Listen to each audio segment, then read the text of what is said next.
murid-muridnya pergi menyeberang lembah Kidron.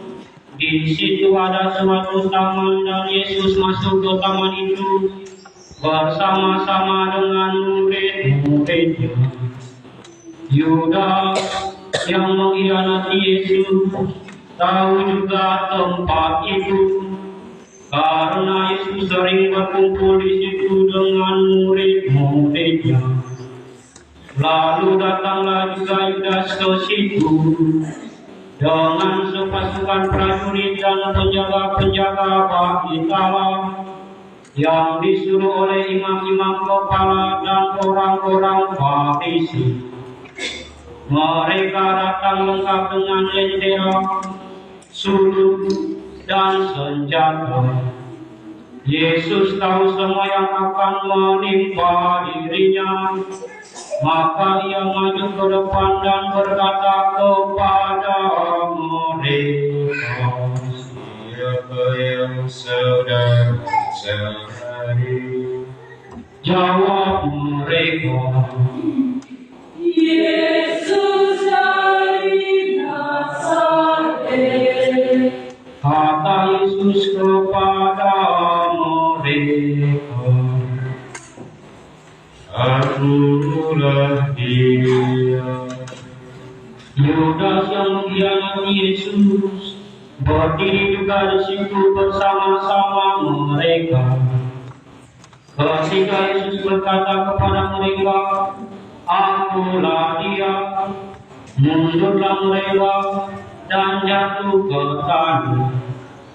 Lalu Yesus bertanya lagi, "Siapa yang sedang mencari?" Jawab mereka, "Yesus dari Nazaret."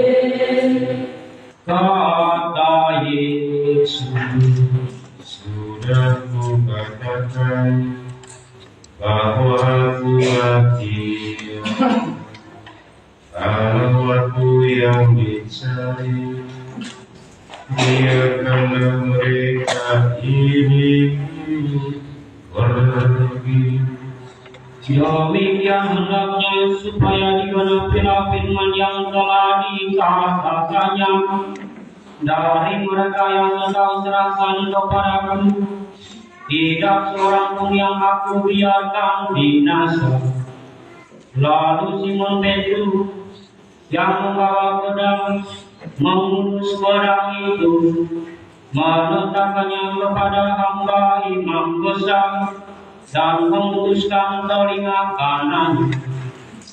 Nama hamba itu Malkus. Kata Yesus kepada Petrus, "Salurkanlah pedangmu. Apakah kau kira bahwa Aku tidak mau minum dari piala ini yang diberikan Bapa kepadaku?" Lalu pasukan prajurit serta perwiranya dan penjaga-penjaga yang disuruh orang Yahudi itu menangkap Yesus dan membelenggu Dia.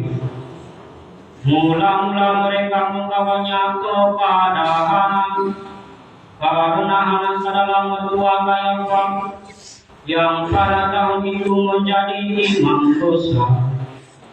Dan Kayafas yang telah menasihati para pemuka Yahudi, lebih berguna jika satu orang mati untuk seluruh bangsa.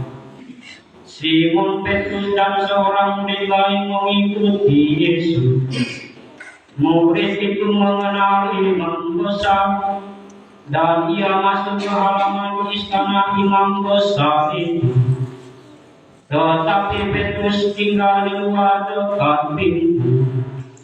Murid yang lain itu yang mengenal imam besar kembali keluar, berbicara dengan perempuan penjaga pintu, lalu membawa Petrus masuk. Kata hamba perempuan penjaga pintu itu kepada Petrus, bukankah engkau juga murid orang itu? jawab Petrus, Bukan. sementara itu hamba-hamba dan para penjaga bait Allah telah menyalakan api arang sebab udaranya dingin waktu itu, dan mereka berdiri menghangatkan badan di situ. Petrus pun berdiri menghangatkan badan bersama-sama dengan mereka. Kemudian mulailah imam besar menanya Yesus tentang para murid dan tentang ajarannya.